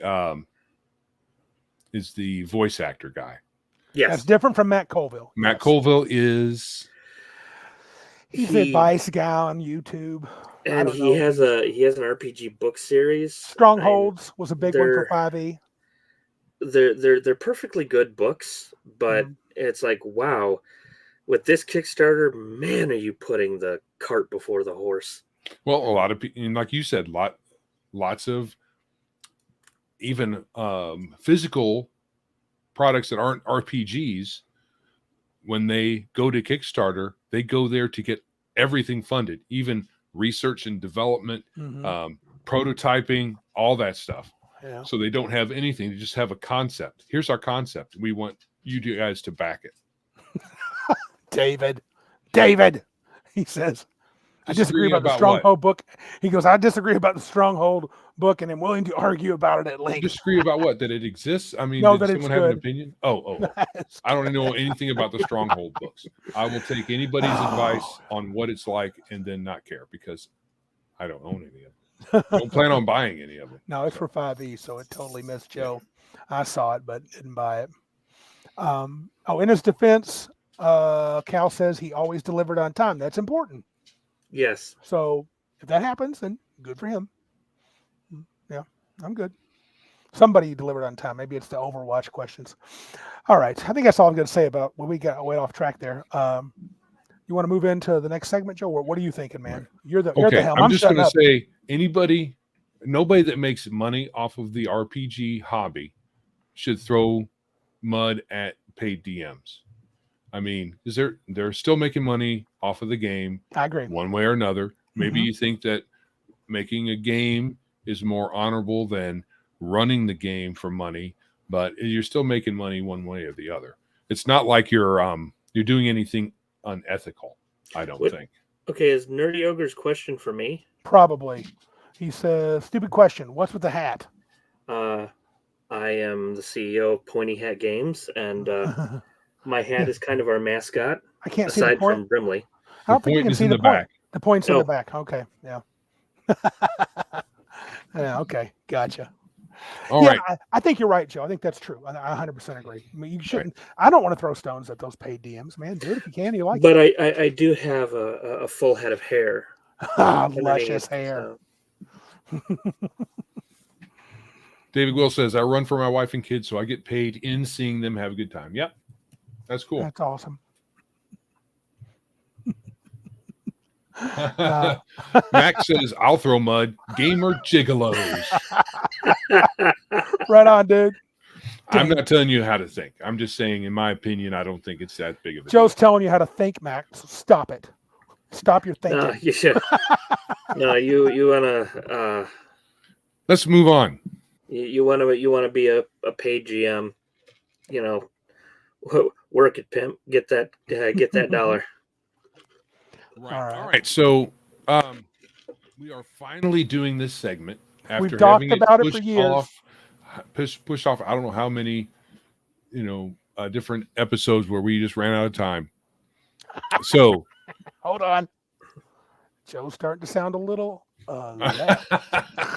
Oh, shots fired! Shots fired. All I have to do is not have the approved opinions, and now I'm left. Well, one opinion that Matt can't think. That's not very nice. Oh wait, Joe didn't technically say that. I didn't say that at all. I said that, but that's Yeah. okay. I said it. I speak for Joe in most cases. Yeah. He likes putting words in my mouth. I do. Shovel, shovel, shovel, shovel. All right. So whose game is it anyway? So is it the DM's game? And we're talking at the table, right? Yes. DM or player or both. Assume you are friends and like gaming together as well as you aren't looking to win anything. So you're not coming to the table to win. Right. There's no Because it's not really competition. There's no competition. So whose game is it? How could we decide? So this is your topic you came up with. What's the thrust of it? Because the thrust of it is this. So when I'm running, if you're running, especially a campaign, but any game, Patrick says, hey, I'm running Call of Cthulhu campaign. I'm going to set up the campaign. Let's get going, make characters. And he's running it. So who has, because this is more for a modern thing, how much of the game belongs to Patrick? Does he need to bring rules changes from the Call of Cthulhu book? If he changes, does he need to bring it before the group? How much does he need to get buy-in? And I'm assuming we're all friends. We like Patrick. We're not just going to bounce because, he changed the rule. Or does it need to be more like, it should be spread out amongst the group? It's the group game. I don't think so, but what are you guys thinking? All right. Why don't you go, Pat? Well, since you're running Call of Cthulhu for us. Randy went first. Pat's going second. Then I'm going to tell you guys the real deal and how you should think. Fair enough. Yeah.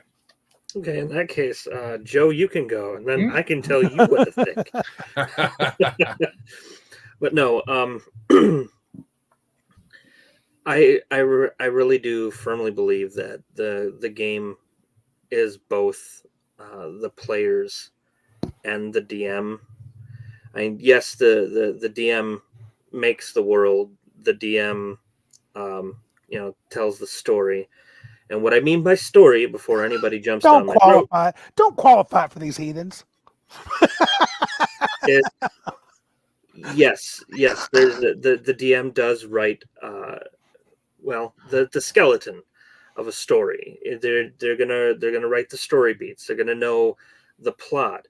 The players are the ones who will determine the outcome of all of that stuff. It's like, yes, I'm going to have an evil lich, and he's going to be collecting the souls of all the townsfolk. Now, that's the game. The players are gonna find whatever way they can to beat the Lich Lord, and that's gonna be their bad guy. However, how the players actually accomplish this, that's where the players have all their input, and it could be wildly different between game groups on how they deal with a problem. And it's it's the players' game because, they're there to play a game, and just because the DM might have access to the books and such doesn't mean that the players aren't contributing. How you like L? This might fit. Do you like this? L says it's the GM's world, but the player's game. A GM can prep a world alone, but no players, no game. Yep, there's no game without the players. Now, no game without DM. They have to cooperate to have one. I may push back against the very first part of that, but the latter half of that statement, 100%. If there's no players, there's no game. Max Thompson agrees it's the DM and the player's game if it's the DM's table, but the game should belong to all. Interesting. There you go, Mac. That's the one I'll get behind. Okay, so I'm going to say, did you get everything out you wanted to say, Pat? Yeah, in general, yeah. I got more to say, but you go, Joe, because I want to show you how you're wrong. Okay, so I can see someone thinking, so you can't have a game without the players. You can't even have a game without DM. You need both to have the game played. Okay, that doesn't really say anything about ownership. If you're going to get pedantic about ownership. Sure. Right? Yep. And who gets the say. So that's what ownership is. Who gets the say? Who gets the say? Right. Right. So so who gets to say depends. So if you're talking about rules interpretations and what's behind curtain number 1 and what's the rule set, even, the DM isn't going to be told what rule set to use. You might discuss, hey, what would you guys like to play? But when it comes down to it, if Randy just wants to run 13th Age, people are going to show up to his table, right? Well, it's the truth. DMs are in short supply compared to players. Yep. So as long as a DM is willing to run a game, he's going to find him some players. And unless you got a bunch of snooty players who will only play 5th edition or whatever, or me, who I'm not going to play 5th edition because blah, blah, blah, it's going to be edge cases where a DM isn't going to be able to find players, right? So the DM does have authority of a sort over rulings and rules interpretations. Though if you're going to be a reasonable person as well, you are going to discuss on some level, and then once people have had their says, after the dice have stopped rolling. So you don't have a big rules discussion in the middle of play. That's no good. That's boring for everybody. That's boring for everybody. So you have a bit of a discussion, and then the DM is going to say, okay, this is how we're going to do it. Couple comments. Was that all you wanted to say, Joe? Because I'm going to... Yeah, so go ahead. The level of the DM doesn't have a game without players. Players don't have a game without the DM. You have to cooperate. It's a cooperative endeavor. Yep. It is a symbiosis. Yeah. But the DM does have an arbitrary amount of authority over the game, because you, as the DM, do all of the creative process before gameplay starts. And then the players come in, and then it all gets molded into something different. Nerdy Ogre says it's whoever's sitting behind the screen, the GM creating everything. And I'm not as belligerent as I'm going to sound here for a minute, but I'm going to say this, and this is only from my perspective. So we talked about the time invested for prep, reading the books, keeping characters up to date, creating adventures, playing, and for me, I'm usually the organizer too. Hey guys, can we play Tuesday at 7? Can we play Saturday at 5 or whatever? I do tend to invest more than most of my players. People that DM a lot tend to invest more money in the games. That doesn't give you the right to be an asshat. Right. And I've found that I'm more dedicated when I can't. Now, it hasn't been the last few years. I've been jumping all over games, but campaign-wise, usually I'm the one that's most into it, most focused. But that gives me the right of the dungeon master from the old school viewpoint. It is his world. He makes his decision. You can walk with your feet and head out the door if it's that bad. But he also, any DM that's even halfway decent, I think that's, maybe it's just because I just think, have I had a player just get up and walk out? I've had players leave the game, but I had to encourage that. Right. I had to do it. I don't recall people saying, I'm out of here. I think it's 60-40. I think I can put a percentage on it, and I'm comfortable with that. It's 60% the DMs and 40% the players, because he gets the say. Having said that, that doesn't mean you can't influence the game. You can't do what you want. You can't have some freedom. But when it comes down to mechanics and rulings and stuff, like Joe said, the DM has to make it. Somebody has to say the buck stops here. And also, it was who was it?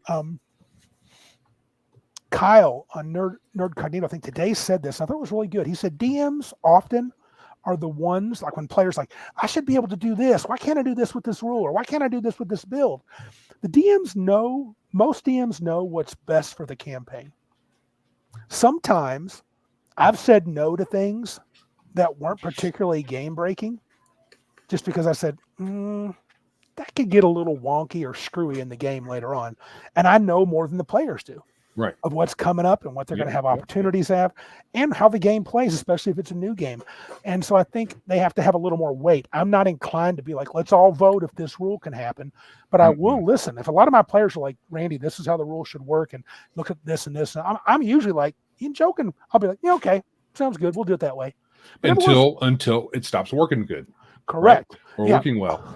You'll listen, you'll adopt, and then you're like, yeah, this ain't working. We're going to go back to the other way. Yeah, this is not good. And Joe wants gold for like killing dragons, and I hate that. See, so I want to be a wizard ogre who rides in a mech. Right. Okay, that's how we're rolling. And if you can't see your way to let my character have that, you're a bad DM. Yeah. And conversely, if the game was entirely the DM's, they can dictate stuff that probably should be better left up to the players. Yes. And like what I'm thinking of is I had one bad experience playing a game that definitely was not any bit my game, in which everybody was allowed to create their characters. Mine was created for me. And it was because this particular GM wanted me to play a barbarian with a 3 intelligence. Because you like wizards that are smart. Because I like wizards, and he says, I'm sick of you playing a wizard. It's like, dude, but if you just want me to be this one thing. Of course, then he got all butthurt because I played up the 3 intelligence. Okay. Until the point where he got sick of that and started yelling about it. And Jeff told him, dude, you gave him a 3 intelligence. You're lucky he can talk. Right. I have been guilty of way back, and Joe probably remembers this, that I actually made characters for the players once. And they accepted it, which they shouldn't have. But I was the only game in town, and it was stupid. Even quickly, once I did it, I was like, I don't like watching them play something they don't want to play. It's just not very fun, you know? It's one thing to have pre-gens. Yeah. You have a pickup game, there's some pre-gens. You can, and most of the time when you have pre-gens, you usually say something to the effect of, hey, make it your own. If you want to make a little change here and there, that's cool. Kill Raven, a man after my own heart, 80-20. And I know it's Dungeon Master because he made this comment. He said, who gets blamed if the game isn't fun? It's the rarely, DM. Almost always. Yeah. So with great power does come great responsibility. Because even if you have a player that's disrupting the game, everybody will say it's the DM's responsibility to boot that dude. I've come to a zen place with this, but I may have to kill Iron Man. He said he had a DM once that gave him a cleric with a 4 dexterity. Oh, that was a pre-gen though, right? I know. He won't let it go. You didn't specially make it for him. Iron Man, I'm making one for him this year. A specially made character. All 4s. He's 18s on everything. Okay. Because he's my dude. And He's then he can dude. say, I had a DM once that gave me a character with 18s on everything. Yeah, Cal has the right of it here. Mm-hmm. I'm willing to play anything in a pickup game. Right. Hand me a character. Because if it's a pickup game, you just want to start rolling dice. Right. And if it's rolling a game, dice is what we do in our games. And if it's a pickup game, instead of like just handing you a character, I'll probably have a folder of characters. Yeah. Say, hey, which one do you want to play? And I do think that in the end, if you're playing with friends, as Joe would say, it's going to come out in the wash. We don't ever. I can't remember a time where we kind of tried to get all veto-y over the Dungeon Master. Can you? No, we've had arguments, but a lot of that's in the past, and we have worked out our issues and curated our group, and that kind of stuff just doesn't. I mean, we have discussions, and we can get passionate about certain things about the game, even though it's just a game. So why be passionate? But we do because we're nerds. Yep. A few cabin cons have devolved a little bit. Yeah, sure. Yeah. But I think we've worked through a lot of that. And because we're friends, it's, I think, in a lot of ways easier for that kind of interpersonal thing to happen, because maybe we've taken a lot of crap from somebody in the group, and then after a while you're just like, I'm not going to take any of this crap anymore, and it may come out in the game and whatnot, who knows. But yeah, I think all the caveats Randy just went over. I think the DM runs the game, but the players play. So absolutely, you got to let them do their thing. The DM has to have. Okay, it doesn't have to. You can, at your table, do what you want. You can have a totally commie role playing where the DM, he's actually, everybody else has a seat that's higher more higher elevated. The Mhm. DM's a little lower, Mhm. and he has to please the players. I have read articles where they said I've read people, it's not articles, especially on Reddit, that the DM, that their table, I remember this specifically, they all took a vote. The DM got one, and that was it. When Yeah. rules changed, arguments like, yeah, that will never fly at my table. You vote all you want. That's really no good. Even with the system, like you said that one time, they literally thought, well, they're going to run whatever system we want to play. And I'm like, may not do that. I don't want a vote. I want to play. Correct. Can I do this? If you think that's bad, Yeah. I had backed a game called Maganomia, and it was supposed to be the spiritual successor to Ars Magica, and that's what clinched me into supporting it. And then when I finally got the book, it has a rule in there about consulting the stars whenever you want to do something, and everybody has those yes or no cards. And whenever you consult the stars, you've got to basically ask permission. Can I do this? And it's not the GM who tells you whether or not you can do it. It's everybody at the table. And if you get any votes that say no, it doesn't pass. It's forbidden, and you can't do the thing that you want to do. And I can't do commie role playing. No. Sorry. Yeah. Okay, so we can call it democracy, but that's kind of like communism with more steps. Democracy just needs another N put in that. Happy New Year, Real Long Shot just showed up. Very cool. Let's see here. Ironman, now he's brought this up one time. He says, I want players to bring the game to the table as well. Good players make games happen. Yeah, they make things happen in the game. Bad players cannot be saved by the GM. No, you can't do anything for a bad player. Oh, God. You can't help No. them. And you can't, and what's funny, good players can help a bad GM if the GM's willing to listen. Right.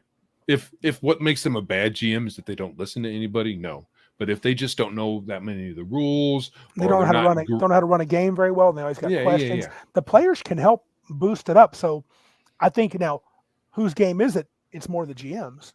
Now, who's the more importance? That's too hard. That's not something I could handle. No, I don't think you can pinpoint who's more important in that relationship. I think if it's a symbiosis, it's 50-50. Well, it's how the games work. And I mean, if the DM doesn't have at least 51-49, I don't know what you're playing for. He has to have an edge. He's got to be the rules arbiter at a bare minimum. When there's questions in the game mechanics, he's got to make the distinction. So, all right, that's kind of all I had to say. Do you guys want to move on to the last topic or not? You got more comments on whose game? No, I think we settled that one. We have made the ruling. Yes. And told everybody how they should think about that. Right. And so they all know how to think properly. Yes. Because we're that kind of podcast. We're that kind of good. We are that. Yeah.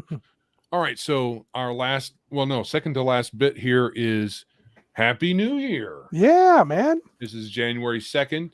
And our first podcast / YouTube show of the year. And we figured we'd throw a couple of resolutions out there. And am I muted? I don't think so. You were sounding pretty low there for a minute. Yeah, a little muted, but not. Yeah, your microphone's doing weird stuff, dude. Periodically it goes whoop. Not all podcasts long, just for a second. My microphone needs to do better. Mm-hmm. Because it's not my lack of volume on my end. Anyway, so we've got just a little bit of resolutions. We didn't want it to make it to the whole show. No. But so Randy, you've got some words on the paper here. Well, just because I was getting my thoughts down, so I don't know if you guys want me to go first. Yeah, go ahead. Okay, so mine is Road Run Run. I want to run lots of games. Horde Wars has started for us over New Year's Day, as we mentioned earlier. So I want to play that for a while. I'm probably not going to go down that road that long as I had intended.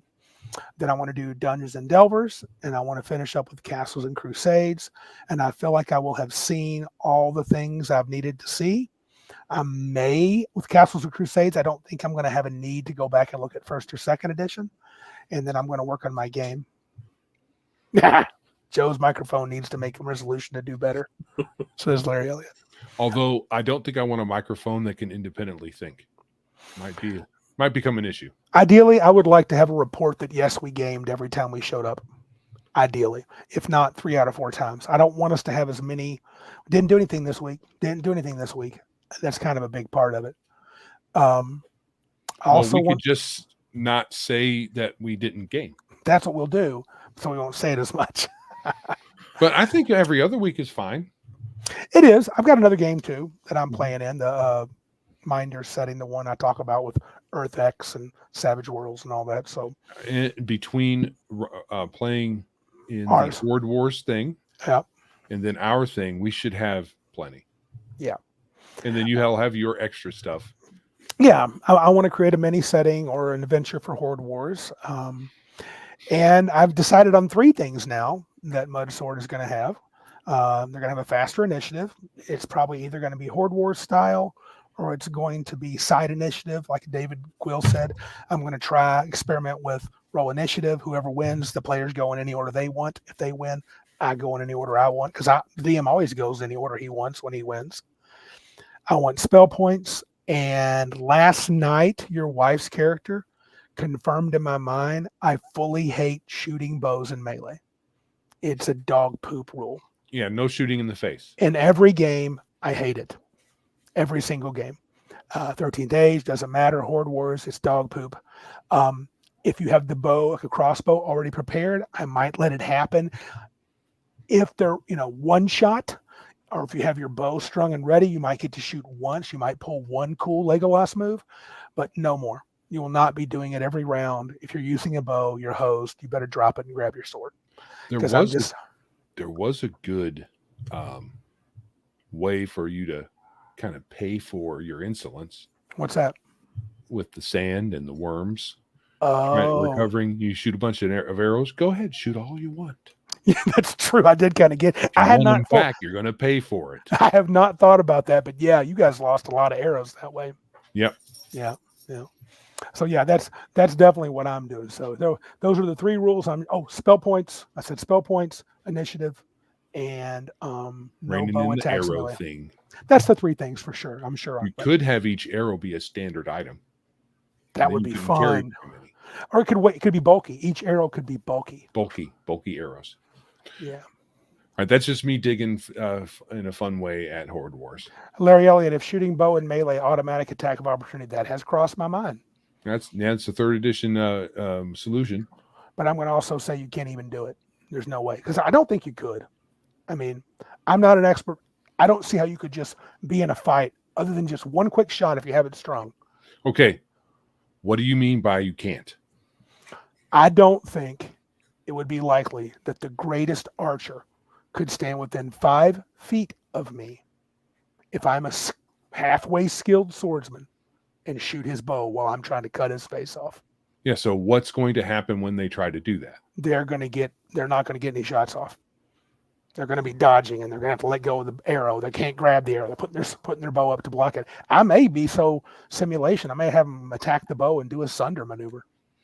So you could say you can't physically do it, or take the attack you can try opportunity thing.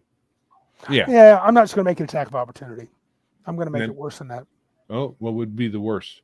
You're going to have to pull off like some kind of miracle. If you have to not get hit, I might say this: they get an attack of opportunity. I don't know. I'll think about it. I just don't like it. I don't want that to be a thing. I think archers have an advantage of being far away. Yeah. Use an arrow like a dagger and you can do 1 point of damage. I'm good with that. That's not like a dagger. No, it's like a stinky dagger. All right. Oh, yes. Lady said arrows should be made of harder mud. Harder than the mud sword. Well done, Lady. All right. So I'm just going to say my gaming resolutions are going to be just playing more and then making sure I actually commit and not flake. Yes, I think that's good. No flaky Joe. Oh, That it? okay. I've got a complete rejection of your thought process right there. I commented. Legolas used camera tricks, camera effects. That's how he pulled it off. I know Legolas did, but I don't believe it. But as soon as if I have a 37th level archer in my group, or an archer with a 37 dexterity, I'll consider it. Okay, Pat. Are we doing just gaming resolutions, You or do whatever you want, baby. well? Here's my list of resolutions. One, I really do want to lose weight. I want to lose at least 40 pounds. Right on. As far as gaming goes, I want to be able to play more. And I also want to learn how to manage my time better. And this is related to gaming because as a game designer, I have found that these last few months for me, and this isn't good, I will have I'll brainstorm and I'll have so many good ideas and so many things to do one day, and I don't have the time to do it. And then when I do have some time and I want to go back to it, I piss away my time. And there'll be like a week will go by where I've done nothing. And it feels like all I've done is get up, go to work, come back home, and I have a scant couple of hours before I have to go to bed. And weeks will get away from me, and nothing will develop. And I've nailed it down to I need to be a better manager of my time, and that's what I'd like to resolve myself to do. Fair enough. Very cool. So let's get it done, gentlemen. Let's make it happen. Make it happen. Sweet. Make it so. Make it so, number one. All right. Okay, I can agree with what Elle just said. Patrick called ADHD, yeah, but he called it creative. Okay, yeah. When I'm feeling particularly artistic and I'm like doing art for like Randy or something, I'll call it, being consumed by my artism. Gotcha. All right.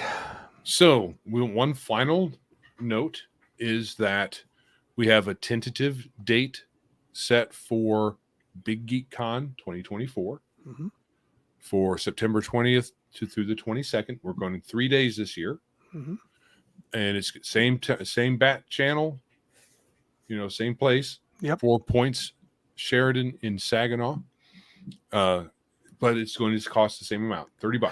It's tentative, very tentative. Don't set your schedules yet. I should be talking to the manager this week. I feel like it's probably a guaranteed 80% good.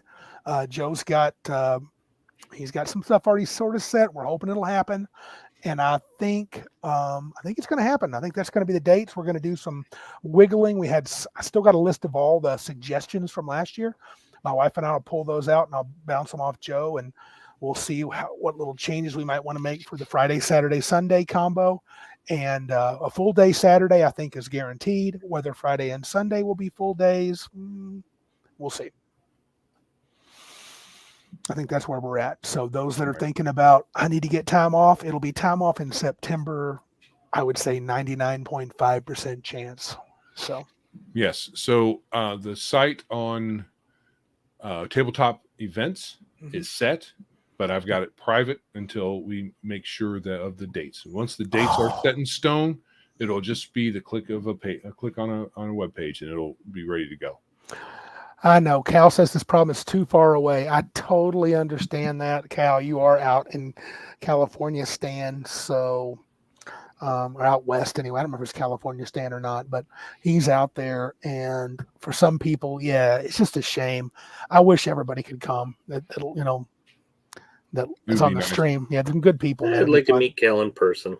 Yeah, I'd like to meet all these folks. So it'd be really cool. So I don't know where Nerdy Ogre is. That'd be cool if he can make. Oh, 2,400 plus miles. Oh, well, That's a long way to walk.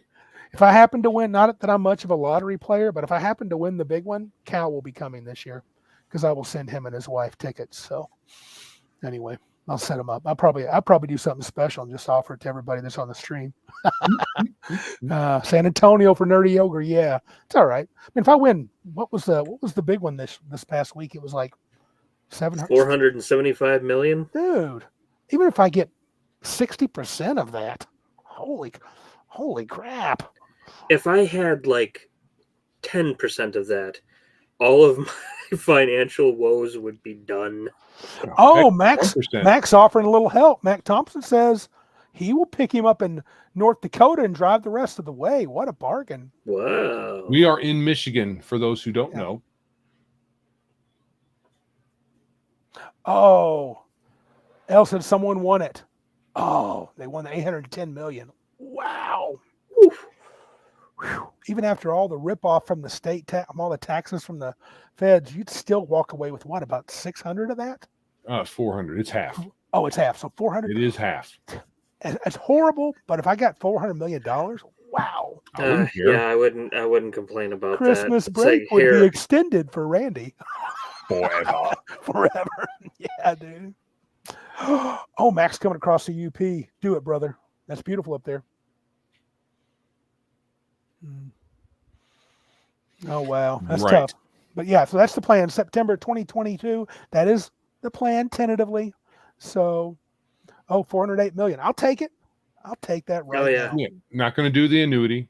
Yeah. Because you get less and you might, not make it to the end of the annuity. So might as well just take the lump. I would take it, do a couple things for my family, but I would absolutely, Big Geek Con would be a different experience should Randy win that much. Oh, yeah. Should he win something like that? Good Lord. Everything would be paid off. I would have no more debts. I would probably invest in some precious metals. Mm-hmm. And I would quit my job. Sure. Drew, if you're listening, I'm sorry. But 400 million would make me walk away from it. Oh, I wouldn't. Yeah, there would be no point in working somewhere. I would probably finish this next semester because I wanted to leave my college hanging in between. But there would be April. Randy would be like, "See ya, wouldn't be ya, want to be ya. Don't ask me to be on committees. I don't really care." Yeah, you might want to rethink that a little bit, Randy, because after everyone knowing that you are a multimillionaire, you got all kinds of chances for them to screw you over. Well, I don't think about it much, but I feel like you probably would be smarter if you want it, not to say to anybody. Get it all public settled. knowledge. It's public knowledge. It will be publicly known because you take a picture. It's all public. It's not. It's like right now. We know that someone won it here in Michigan, $800 and some odd million. Your name is up there. Yeah. My wife in chat says I definitely wouldn't be working anymore. Right. No, honey, you wouldn't. No. All righty. Enough fantasy talk. Yeah. Of a non-RPG nature. All right. So tentative. Hopefully we will have. Oh crap. Let's get out of here quickly before this idiot. Huh? Oh, lawyers have removed it from public? All right. Oh. All right. Well, that's cool. Okay. So we've got a bot here, All right. unfortunately, but we're going to get out of here. It's over on Twitch, though, so who cares? Right. So Big Geek Con, hopefully September 20th to 22nd. Hopefully it will be solidified by this time next week. Anything else you guys want to add before we get the H out of here? I'm good, dude. Yes, Mac, there's a bot here that this I don't know if you guys saw it. We see it. You probably didn't. We see a combination of Twitch and YouTube comments, and one of the comments over in Twitch was from a bot. So I don't think we have any. Yeah, Joyce is over on Twitch, and is Joyce sending bots our way? I can't believe she would do that. She's like that. She's so bot oriented. Joyce, stop sending bots. Yeah. So, the YouTube side won't be able to see it. So, I do want to say Happy New Year to everybody. Yes. And, we're going to keep plugging away at Biggest Geekus, and hopefully we'll have 500 subscribers very soon. So that's the plan. Yes. Got a giveaway plan that hopefully I'll get to give that Paranoia box set away. Yeah. All right. So if nobody has anything else to add, I will say we will have links in the show notes where you can find us out there on or out there in the internets for either. You did that. For either the YouTube for our online presence or podcasting. So check us out. Check out the links for the things you need to know to give us your money or just enjoy our presence in your ear holes. All right. With that, this is Joe. And I'm Randy. I'm Patrick. And remember, if you can't be big like us, then be geeks like us.